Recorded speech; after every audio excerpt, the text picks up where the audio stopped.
பேசுறது நானு, கேட்கறது நீங்க. நான் உங்க தாரா. இன்னைக்கு இந்த வீடியோல என்ன பார்க்க போறீங்க அப்டின்னா, என் வாழ்க்கையில ஒரு நாள் எப்டி போச்சு எங்க வீட்ல அப்டின்றத தான் பார்க்க போறீங்க. ஸோ எந்திரிச்சதுமே நல்லா வந்துட்டு எம்ப்டி ஸ்டொமக்ல இந்த சிரப் குடிக்கணும். ஏன் அப்டின்னா, எனக்கு வந்து அல்சர் இருக்கு. சுக்ரோஜல் நம்ம எல்லாருமே அல்சர் வந்தா இது குடிச்சிருப்போம். ஸோ அத குடிச்சு முடிச்சுட்டு பிரேக்ஃபாஸ்ட்க்கு முன்னாடி வந்துட்டு எப்போதுமே களி இருக்கும். ஒரு வாரத்துல ஒரு 2, 3 நாளாச்சும் எங்க வீட்ல வந்து களி சாப்பிட சொல்லிருவாங்க. ஸோ கிண்டி வச்சுருவாங்க அம்மா. நான் எந்திரிச்ச பின்ன அத சாப்ட்டுப்பேன். சாப்ட்டு முடிச்ச பின்ன ஐஸ் கட்டிய வச்சுட்டு முகத்துல வந்து ஒத்தி ஒத்தி எடுப்பேன்.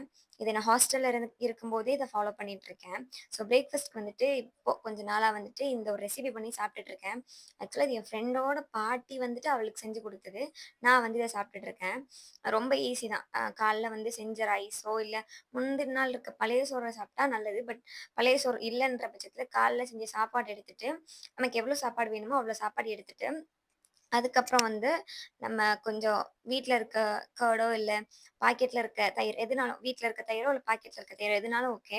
அந்த தயிர் நமக்கு எவ்வளோ வேணுமோ அவ்வளோ போட்டுட்டு, கொஞ்சம் கருவேப்பில் லேசா வந்து வாஷ் பண்ணி, அந்த வாஷ் பண்ணத வந்துட்டு இந்த மாதிரி உள்ள பிச்சு போட்டுக்கிடணும்.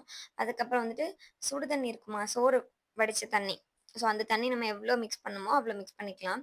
ஸோ அதெல்லாம் மிக்ஸ் பண்ணி வந்துட்டு மிக்ஸியில வந்துட்டு நம்ம அடிச்சு எடுத்துக்கலாம். அடிச்சு எடுத்துட்டு இத வந்து நம்ம டெய்லி குடிச்சிட்டே வரலாம். டெய்லி குடிக்கலாம். இல்ல எனக்கு வந்து இருமல் இருக்கு அந்த மாரினா டெய்லி குடிக்க வேண்டாம். ஒரு நாள் விட்டு ஒரு நாள் குடிக்கலாம். ஸோ வந்து ஒரு ஈஸியான பிரேக். வாயில புண்ணு இருக்கு. அதனால தான் வந்துட்டு என்னால ரைஸோ, இல்ல குழம்பு ஏதோ ஊத்தி சாப்பிட முடியலன்ற பட்சத்தில தான் வந்து இந்த மாதிரி வந்து பிரேக்ஃபாஸ்ட் எடுத்துட்டு இருக்கேன்.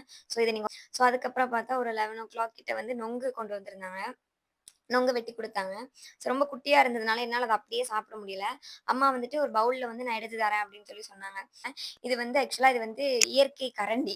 இந்த கரண்டி வச்சு தான் எடுத்து எடுத்து குடிச்சிட்டு இருப்போம். எத்தன பேர் வந்து இந்த ஸ்பூன்ல எடுத்து சாப்பிட்டுருக்கீங்கன்னு சொல்லுங்க. அதே மாதிரி இளநீலயும் இந்த மாதிரி ஒண்ணு இருக்கும். அத வச்சு தான் அதுல இருக்க இளநீல இருக்கதெல்லாம் எடுத்து சாப்பிட்டுட்டு இருப்போம். ஸோ சாப்பிட்டு முடிச்ச பின்ன நல்ல ஒரு தூக்கத்துக்கு பிறகு முகத்துல வந்து ஏதாவது தேய்க்கலாம். ஏன்னா வந்து ஹாஸ்டல்ல இருக்கும்போது இந்த மாரி தான் கடல மாவு, முல்தானி மிட்டி, தக்காளி பழம் அதெல்லாம் தேய்ச்சுட்டு இருப்போம். ஸோ இப்ப தேய்க்கலாம் அப்படின்னு சொல்லிட்டு கொஞ்சம் கடல மாவும், தேனும் ஊத்தி மிக்ஸ் பண்ணேன். ஸோ மிக்ஸ் பண்ணி நல்லா மிக்ஸ் பண்ண பின்ன வந்துட்டு ஃபேஸ்ல வந்து அப்ளை பண்ணலாம் அப்படின்னு நெனச்சேன். ஏன்னா வந்து எனக்கு டாண்ட்ரஃப் இருக்கிறதுனால ஃப்ரண்ட்ல வந்துட்டு அந்த டாண்ட்ரஃப் உதிர்ந்து உதிர்ந்து நெறைய குட்டி குட்டியா ஒரு பரு மாதிரி இருக்கு. ஸோ இத தேய்க்கலாம் அப்படின்னு சொல்லிட்டு வந்து இத வந்து ரெடி பண்ணா, அது தண்ணியா வந்துருச்சு. அதுக்கப்புறம் கஷ்டப்பட்டு அத தண்ணியெல்லாம் எடுத்துட்டு தேய்க்கலாம் அப்படின்னு சொன்னேன். ஸோ ஃபோன் எடுத்து வந்து அந்த ட்ரைபாட்ல வைக்கவுமே இவங்க வந்துருவாங்க. இவ என்ன பண்ண போறா அப்படின்னு சொல்லி பாக்க. ஸோ அவங்களும் வந்து ஒரு ஹாய் சொல்லிட்டு அதுக்கப்புறம் போயிட்டாங்க. நான் தேய்க்கிறதுக்கு முகத்துலலாம் அத அப்ளை பண்ண வந்து ஸ்டார்ட் பண்ணிட்டேன். இந்த மாரி பிரஷ் வந்துட்டு நார்மலா இருக்க ஃபேன்சி ஸ்டோர்லயே கிடைக்கும். ரூ. 20 தான். அதுல நீங்க கைட்ட அப்ளை பண்ணுவீங்கனாலும் நீங்க கைட்ட அப்ளை பண்ணிக்கோங்க. ஸோ நான் வந்து இந்த பிரஷ்ட் அப்ளை பண்ணலான்னு சொல்லி அப்ளை பண்ணேன். இவ்வளோதான் வீடியோ பிடிச்சிருந்துச்சுன்னா மறக்காம லைக், ஷேர், சப்ஸ்கிரைப் பண்ணுங்க. பாய். Take care.